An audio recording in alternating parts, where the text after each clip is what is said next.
Okay, so I'm going to move on then. The second case we're going to look at is about Rio de Janeiro, okay, which is a large city in Brazil. Now, this is classed as a less economically developed country or city, so it'll contrast a bit with New York, but it does show a bit more of an extreme comparison than we just witnessed, okay? So if anybody ever thinks of Rio, all right, you've got this right by the ocean, okay, this big, nice, calm harbour. Look at all the boats. You got lovely beach right in downtown. We got all our nice lights and everything else, okay, at night. And you got these quite dramatic mountains in the city as well, okay.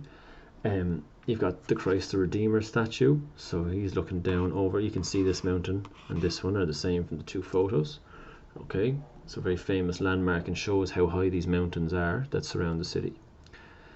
Then what you have is the contrast of life. Okay, so this became a very famous photo a couple of years ago. So you have this massive 5-star resort with all the balconies, each one with a jacuzzi, with tennis courts, and then you got your big wall along here.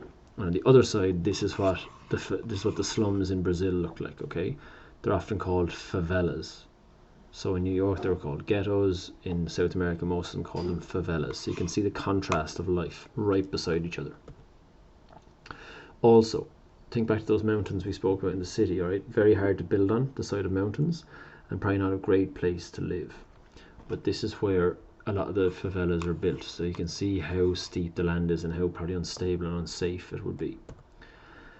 Okay, so what we're going to do is we're going to jump to page 86 of New Wider World and do a bit of reading about that, okay? Okay, so on page 86, Rio. Location growth. So Rio de Janeiro is situated around a huge natural harbour of Guanabara Bay. Okay, so actually we could put in its site there. So its site is actually again right by the sea. And if we think about New York, it was built along the Hudson River. Okay, so again, both had access to water if we think back to the factors that control where our cities develop. It's still one of the largest cities, okay, 6.5 million people. A very, very big place, okay. Like most cities, there are two sides, and this is the key point of the lesson. That's what I've written in there, all right? In Rio, we got the beaches of Copacabana, which is incredibly famous, okay, backed by luxury housing. So that photo I show you all lit up, and you can see it all down here along the bay and the beach. Very, very nice and luxury area. Then you've got the problems of rapid growth, including housing, traffic, pollution, and crime. So you'll notice those headings are the same as the issues we faced in New York. Alright, so completely different continent, okay, completely different culture, but the same problems. And again, this divide between incredibly wealthy areas and incredibly poor. So again, straight into problems. Here I've just put favelas equals shantytown, just so there's a bit of continuity through the lesson, alright? First problem, housing. Apart from being estimated 500,000 homeless street dwellers, there's over 1 million people live in our favelas, our shantytowns, okay? And another 1 million live in poor quality housing. Favelas are informal, okay? They're shantytown or shanty type settlements. We're going to look at one called Rashina, so you can highlight that for a little bit later on. So the official definition is here, it's all highlighted for you. It's a residential area of 60 or more families living in accommodation that lacks basic services, no water, sewerage or electricity, and who have no legal right to the land on which they live. So that's a big issue. They don't actually own the land they live on, so if somebody wants to kick them off, they have no legal support, okay? Houses are made from wood, iron, bits of iron, bricks, tiles, anything. And again, that photo I showed you, they're usually built on the hillsides, which are considered too steep for normal housing. Okay, so not very safe places. When it rains, the steep slopes, flash floods and mudslides carry away houses very easily. Alright, favelas they've tried to clear favelas as well. This is a very contentious issue, so I've added a little note. Let me just move this up here. This says one effort was made before the Pope. What usually happens is when the world turns its attention to Brazil, they try and clean up the mess. Okay, so I put one up here. There was a big story about how they attempted to clear all the favelas before the Soccer World Cup and the Olympics, which were held there recently in the last, I think it was 2016. Okay, so what they did was they knew the world would be watching, so they went in and tried to cut down the crime and improve housing and all, but it's rarely done for the right reasons. Okay, so what's happened now is the local authorities now accept the existence of favelas and is working with residents to try and improve the conditions. Alright, Now this is an important point just here. I want to underline this, because what's actually happened is,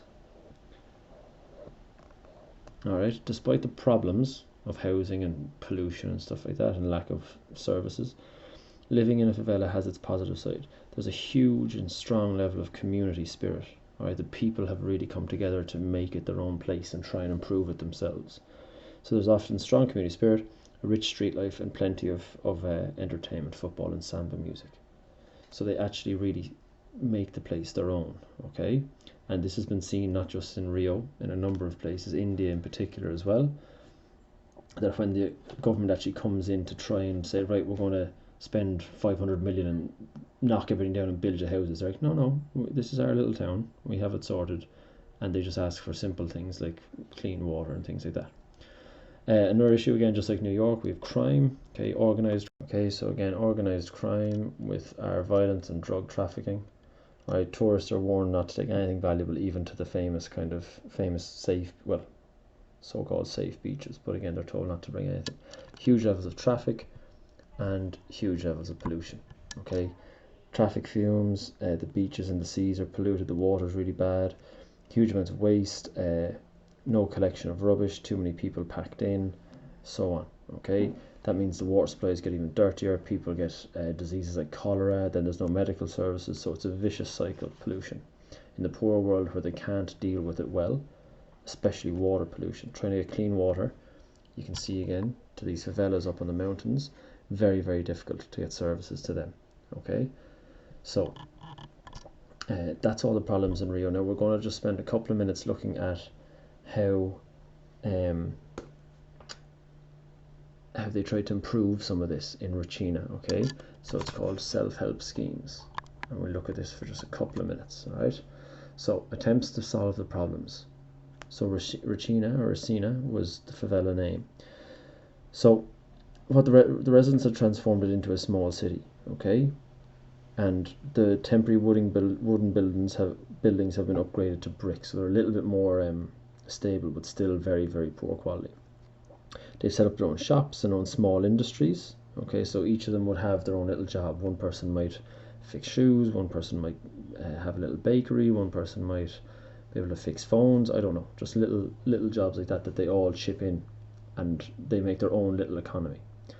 They've created their own places of entertainment as well. So the authorities, like we said, have accepted their existence and the permanence of the favelas.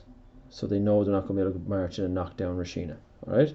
So what they did is they said, right, fair enough, let's work with local residents. Okay. They've added electricity, they've got some of them have satellite TV, they've paved roads, okay, so ambulances and rubbish collectors can get in there, and they've added water pipes. So small scale stuff, okay, it's called self-help schemes. Alright, we'll look at a worksheet in just a moment, but that's what's happened so far in Regina. Okay, on to page 88. Okay, so when the authorities came in, they said they wished to transform the favelas socially and culturally and integrate them as part of the city. So they planned to replace buildings, alright, widen selected streets, like I said, so emergency services like fire and ambulance can get up there, waste collection can get up there, improving sanitation, adding health facilities, okay, and using labour from within the favelas, using workers from within the favelas to do all of this. And in return, the residents would start paying tax to live there. Okay, so that was part of the deal. That was part of the kind of schemes to try and improve these slums.